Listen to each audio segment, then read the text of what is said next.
I want to take a moment to introduce him because I think it is just so important that we acknowledge that it was Shawn at the Open Society Foundations who lifted up that we need to not just focus on boys and men of color, but we need to not be afraid to call out the particular problem that's happening with black boys and young men. And that we need to stop only lifting up the statistics of what's wrong, but we need to have a North Star about what it is that we want. And so the notion of the campaign for black male achievement emerged, and thousands of people have gravitated to it.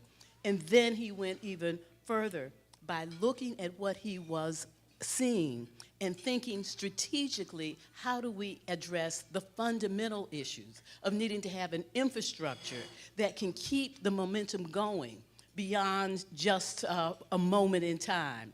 How do we build deep capacity? And how do we lift up the work that's happening all over the communities across the country and help that work to be able to go deeper and have people learn from each other? And so I want to just honor Shawn for calling it out, for being able to help in a major national philanthropy, international philanthropy, to put its name and its money behind it, and to help so many people find a way to be able to really enter this conversation. I am just so admiring of the work that he's done and anxious to hear where it's going. Shawn Dove. Use the mic up there.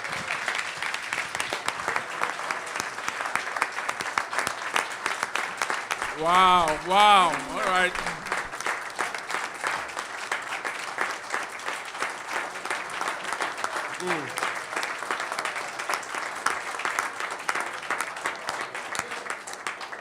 So I think I'm going to quit while I'm ahead and just sit down and do a Russell Simmons and say, thank you very much, God bless you, and join the rest of the afternoon.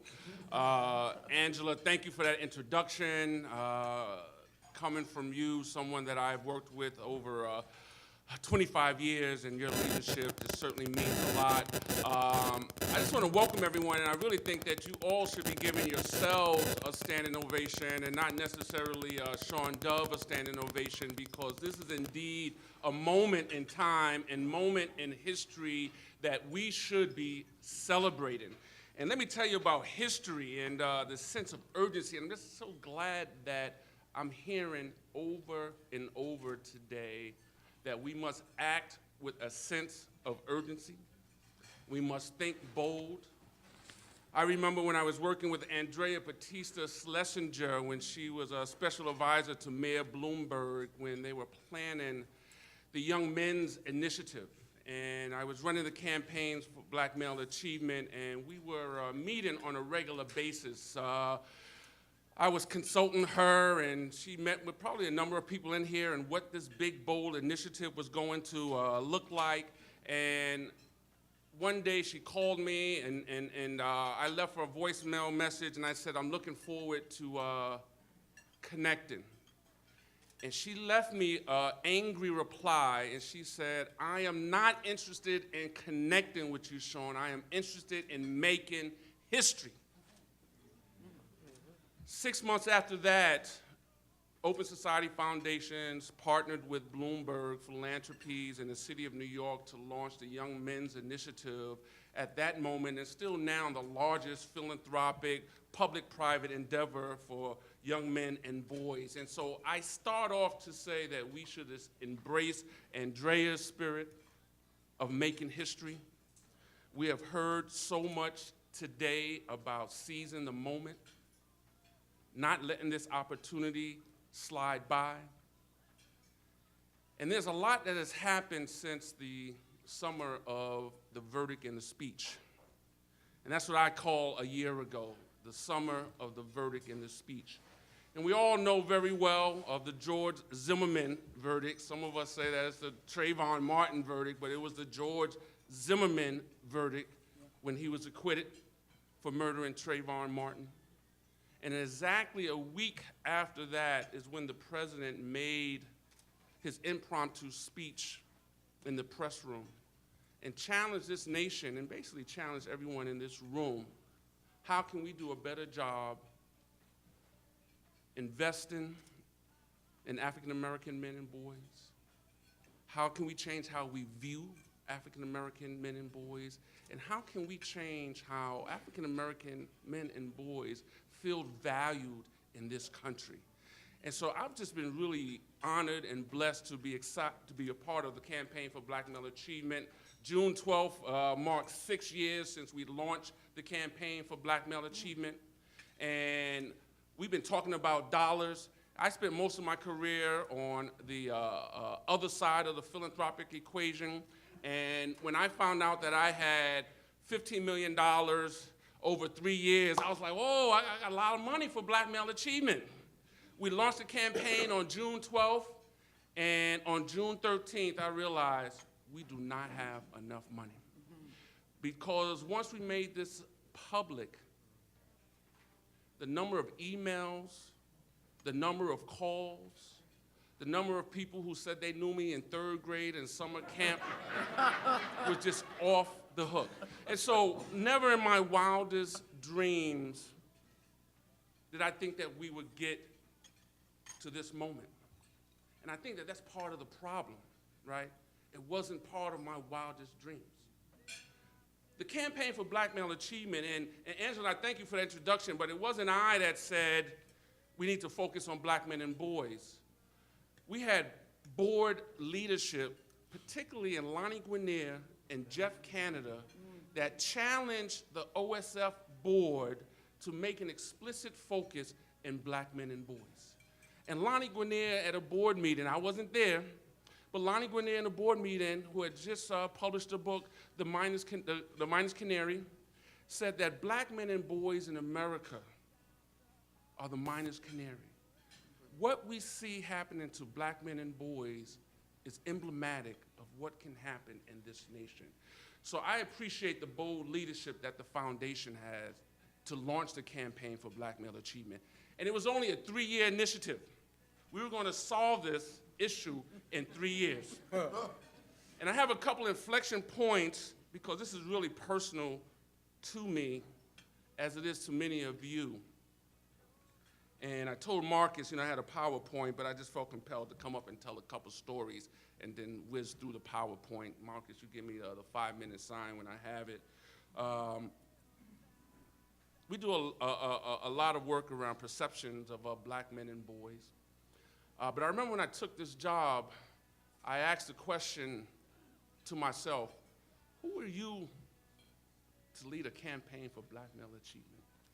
Who do you think you are? What gives you the right to lead a campaign for black male achievement? Shawn, these issues are not too far away from you that you're trying to lift up. And God said to me, who are you not to lead this campaign for black male achievement? But even with that, I felt like I wanted to quit about a year into it. And I got to lift up Susan Taylor Batten and Cedric Brown, who hosted a Taken Care retreat under the Golden Gate Bridge in August 2000. It wasn't literally under the Golden Gate Bridge. It was in a beautiful, you know how they roll. They weren't rolling like that, right? It was in a beautiful retreat facility. And I came to that Taking Care retreat and said, this is the last thing I'm doing. Philanthropy is not for me. And then I'm stepping off and going back to something that wasn't stretching me the way it was stretching me. And it was during that retreat in a circle of trust facilitated by a man by the name of Estrus Tucker that I found my voice and my belief to say, Shawn, you can do this work. And I remind Susan and Cedric of that all the time. And I bring that up is because we are going to need that circle of trust amongst each other, right? As we're about to launch something even bolder. And I know we're going to be dealing with strategic plans and logic models and all of that. But let's not forget about the love that we have to have for each other and the care that we need to take care of each other.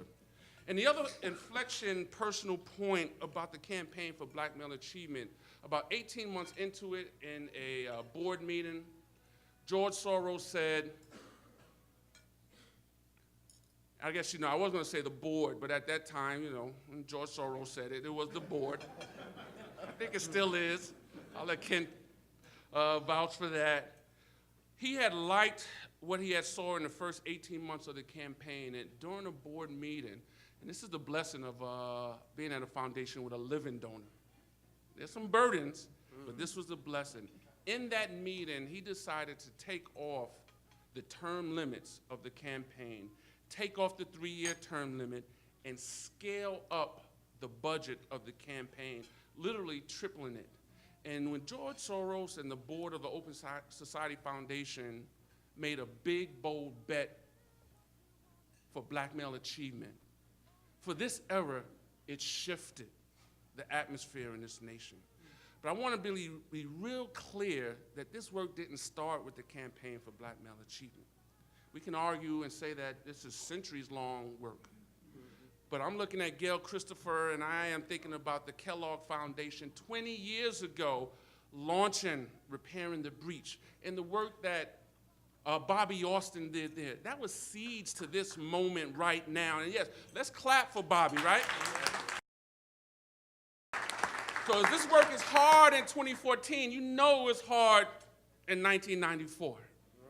So I lift up Bobby Austin and Kellogg for that work. Another brother that's not in the room right now, but Lauren Harris at the Ford Foundation. And Lauren took a reproductive rights portfolio and said, I'm going to break the rules. I'm going to stretch the rules. I'm going to get innovative, and launch within his portfolio a strategy for black men and boys and men of color. So while I'll accept that for a minute, but this work didn't happen right now, and with the campaign for black male achievement. And my message is, are we bold enough to believe that what got us here is not going to get us there? What has got us here since the summer of the verdict and the speech is not going to get us there. Where's the there? I would flash up that North Star mission statement. That's the there. And so this is going to take bold leadership, as Darren says in our report that I'm eventually going to get to. But the whole thing about being bold is sometimes you need to be in front of bold people, right? And we just heard about, so they can increase your boldness quotient. And so I'm just thrilled, and I want to thank Ken's leadership and my colleagues' leadership. And I certainly got to shout out Rashid Shabazz, who has been back-to-back with me at the campaign for black male achievement. Because we'd be up there crying, praying. People be coming by, look what they doing in there. We praying for this board meeting, right? And about 3 years ago, I started saying that America didn't need a campaign for black male achievement. What we needed was something for the long haul. And I started saying that what we needed was a corporation for black male achievement. An endowed philanthropic enterprise that can lean into this issue for the long haul that we've been talking about. 10 years, 20 years. And John, you're right, we gotta have a short game, but we didn't get here overnight. And I had this whole idea that I was gonna ask George Soros for $250 million to launch a campaign for black male achievement. And I got the $250 million number because at that board meeting, he said, I can go real deep with the campaign for black male achievement. I can go as deep as my special fund for poverty alleviation. That was $250 million. And so I had this idea, and I was sitting with a late mentor by the name of Richard Murphy for breakfast one morning. And I said to him, I had this idea, I think we gotta go deeper. We need a corporation for black male achievement. I said, and I thought I was being big and bad and bold, and I said, I want to ask for $250 million for a corporation for black male achievement. And Murphy looked at me and he said, that ain't enough. He said, you need to ask for $1 billion for black male achievement. And I looked at him, I said, $1 billion? He said, yeah, $1 billion. He said, let me hear you say it. Oh, okay. I thought he was joking, but those of us who know Richard Murphy know he wasn't joking. And he said, let me hear you say it. I said, I'm not saying it. He said, we're not leaving here till you say it. And so I was like, I couldn't get $1 billion for black men and boys I was like, $1 billion for black men and boys. I finally got it, and the moment I said it, I began to believe it, right? And I think that what's happening right here today and where we're going, and we know that money is not the end all. We need the resources, but there's a lot of stuff that needs to happen in the community. I always say we can get the resources, but we don't have the revival of hearts and minds and changing minds that come along with it. Those resources are not going to mean a thing. But I started saying $1 billion for black men and boys, and I've been saying it. You know, Ken had me stop saying that a long time ago, but I just want to say that I'm really thankful that Open Society Foundations is investing in the longevity and sustainability of the Campaign for Black Male Achievement as a spin-off entity that will strengthen and continue to strengthen and connect and build the field of black male achievement. And Angela alluded to this. When we were scaled up, something struck me that helped us decide to change our strategy. We initially were investing in educational equity, increasing living wage, work opportunities, strengthening family structures. But Rashid and I began to get calls from some name brand organizations. Organizations, when you looked at their balance sheet, we thought that they were doing good. And people were saying, if you don't wire this check right now, we don't know what's going to happen. And we realized that the field was really fragile. And then we look at people of color-led organizations, out of the billions of dollars that philanthropy gives to organizations, people of color organizations only get 2% of that. And I tell Jeff Canada, if people of color-led organizations only get 2%, that means you get 1%, and there's only another 1% left for everybody else. And I said, we have to change that. So we shifted, and we got scaled up. Angela, don't tell Jeff I said that, all right? All right? Don't tell Jeff. I don't want Jeff calling me and texting me tonight, you know. So we shifted our strategy, and we said, how are we going to achieve the outcomes we want if the capacity of the field is not there? And what I quickly want to go through right now in my remaining minutes, you all should have received the most recent report from the Foundation Center entitled Beloved Community. So, I'm over time? And so what I wanted to share, and this is a follow-up from our 2012, what we're calling groundbreaking report, because the 2012 report was really the first report that began to disaggregate data and lift up the data that was explicitly focused on black men and boys and men of color. And this follow-up report 2 years later was to say, how are we doing? What are the leaders from the field saying? Where do we go from here? And we said that we need to go to a beloved community and together create a space and an environment in this country where we really believe there's a vision of justice for all and opportunity for all, what I've been hearing all day this morning. And so I'm going to go a little quickly because everything that we've heard about all the reports and the conversation, there's alignment in this report here. And so Lucy Bernholtz and Jeff Canada did the forward and afterward, and Lucy really lifted up something that we've been hearing, that this is an extraordinary opportunity in this moment.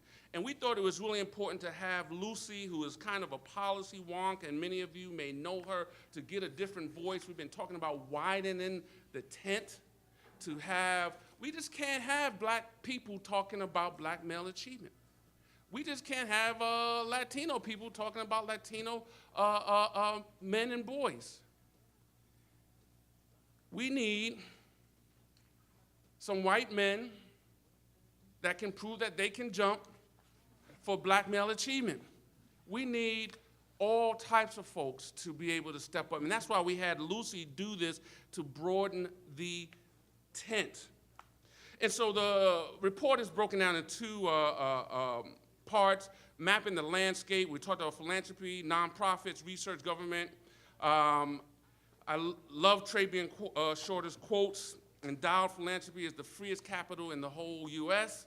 It's the only money where what you do with it has no bearing on how much of it you'll have in the future. So if anybody can try a different approach, it should be us. So you can ask Trabian what he meant there. And what this data shows is that over the years, the field and the investments are growing. This is 2011. There's more updated data on their site. But I'm here to say that resources and activity doesn't necessarily equate to progress. And here's another shot of the philanthropic landscape, and I'll speed this up so we can close. Top funders between 2008 and 2011. I said I wasn't going to do this slide and call people out, but it's already up there. There's OSF, Ford, and Skillman. Maybe we can create some healthy competition. But something that really came up also was that there were 191 foundations that made over 900 grants to 400 organizations between 2008 to 2011 for explicit black male achievement focus. And many of those organizations were not the national funders that were in this room. Many of those organizations were the small community foundations that are being left off the radar and out of the conversation. But I know from hearing what we're hearing today, we're going to engage them even more. So there was a nonprofit landscape, and I talked about the fragility of the field. The Institute for Black Male Achievement, which we launched and is co-led by PolicyLink and Root Cause, has a membership of over 2,600 organizations. No, 2,600 individual members, 1,700 organizations. 65% of those organizations have budgets of less than $1 million. So if we're going to achieve the outcomes that we want, we're going to have to build the capacity and the staying power of those organizations. The research landscape, government engagement, which this is a shot of the day, February 27th. And so there was a time in this country, if there was something that was happening around black male achievement or men and boys in color, it was just one thing, right? And if you were engaged in that, you were there, right? You didn't have a choice. Well, am I going to go to the East Coast to this conference or the West Coast to this conference on the same day? When the announcement for My Brother's Keeper happened, in New Orleans, there was a Cities United gathering of over, Antoinette, 20 mayors? I just asked for the mayor, but thank you. And so, okay, and so this is a shot right after the president's speech, and he is speaking on, I think, conference call to the mayors. And so much of what this report lifts up is about cross-sector partnerships and where we have to do more work. And what I'm hearing from the field is the corporate sector, the faith community, fraternities, sororities, civic organizations. And when we talk about what are some of the things that we can do moving forward, we can't do it without those other sectors. Strengthening the field, changing the narrative, leveraging social media, increasing evidence-based solutions, much of what we've all heard already, organizational capacity, partnerships, networks, rethinking philanthropy, build leadership at the grass tops and the grassroots. And I will just go through these, and at some point, Trabian, I would like for you in closing to talk a little bit about the narrative work that is happening. Leveraging social media and digital platforms. You know I have to stop here because I truly believe that Twitter is the underground digital railroad, and that so much that I've seen percolating as far as movement building and network building has been happening online. There are thousands of individuals and leaders that are looking to get engaged with this movement, and are looking for the on-ramps, and Twitter and other social media platforms have done that. This is a quote from Dr. Ross. There are far more well-intentioned, opinion-laden anecdotes of effective practices than there are evidence-laden proven practices. And I think that's the next frontier for this work of demonstrating what works, what are some of the proven practices. Not everything, requires a randomized testing, right? Because there are some things that you can, I've been asking, how do you quantify hope, right? There's no logic model for that. But we certainly have to begin to lift up more and more the evidence-based works. Investing in systemic solutions, investing in organizational capacity. Powerful quote here from Tia Martinez that says about this moment, if it's just a foundation trend, another foundation trend, an organization, it will be just another foundational trend if organizations aren't strengthened and if leaders aren't developed. Partnerships and networks, coordinating and synchronizing the work.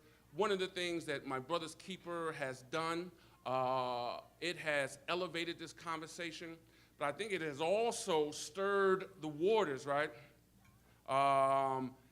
People are jumping up and saying, I want to do this work. There are a lot of actors, a lot of leaders, and I think our challenge moving forward is how we're going to coordinate that leadership. And I think we saw an example of that right here in this room this morning with the whole F11 and Executive Alliance conversation and how do we coordinate that. So I'm going to move to, and you'll see this page in the publication where Darren Walker says we need bold, courageous leadership. And this page was also another mistake, because as we went to press, I was thinking about the hundreds of faces we did not put on this page. And so there are so many people, known and unknown, that are leading this work and are ready for this moment that the Executive Alliance, F11, My Brother's Keeper, the Campaign for Black Male Achievement has created. What does success look like? This is emblematic of our North Star. So what can philanthropy do? And we've heard this, and I will get more specific. What can the Executive Alliance do? And these are just 5 things that emerged. There's many more. Increase in narrative change commitment and shifting from the deficit-based language to the asset-based. We are outmanned, out-resourced when it comes to the deficit-based language. We can't compete, well, we can, David and Goliath, well, we're competing against Madison Avenue.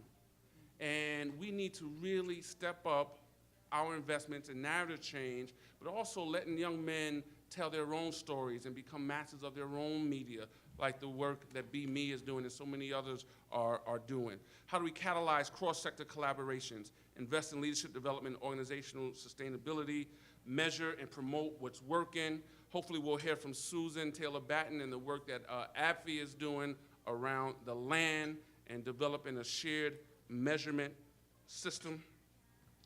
And so how many of you have been on the website bmafunders.org?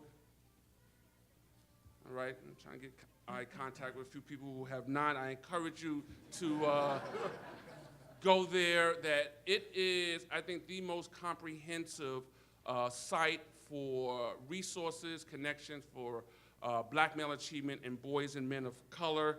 And there are just so many, there's a map, and what they will tell you is that the #1 visited site page after the home page is this data page.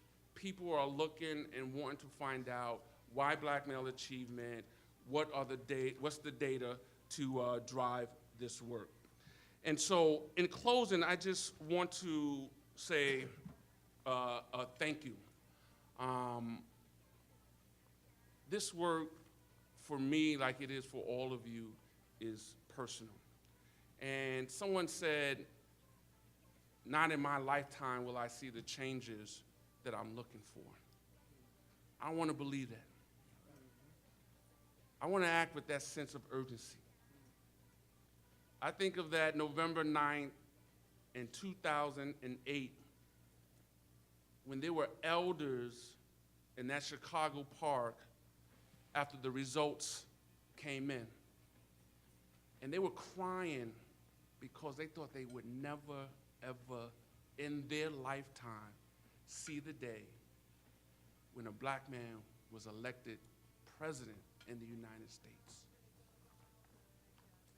I want to be crying like that.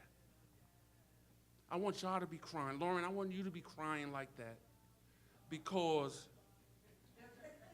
this group and others catalyze a vision and hope that change all this activity into impact.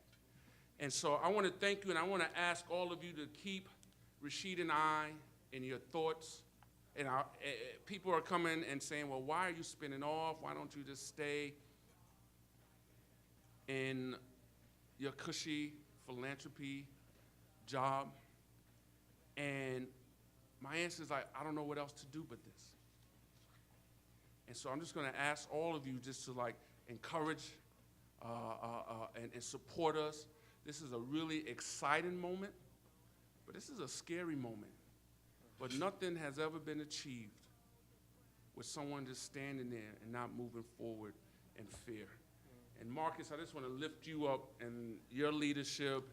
And I remember when I took over at OSF, one of the first publications that I looked at was Why We Can't Wait, that you did with Lauren.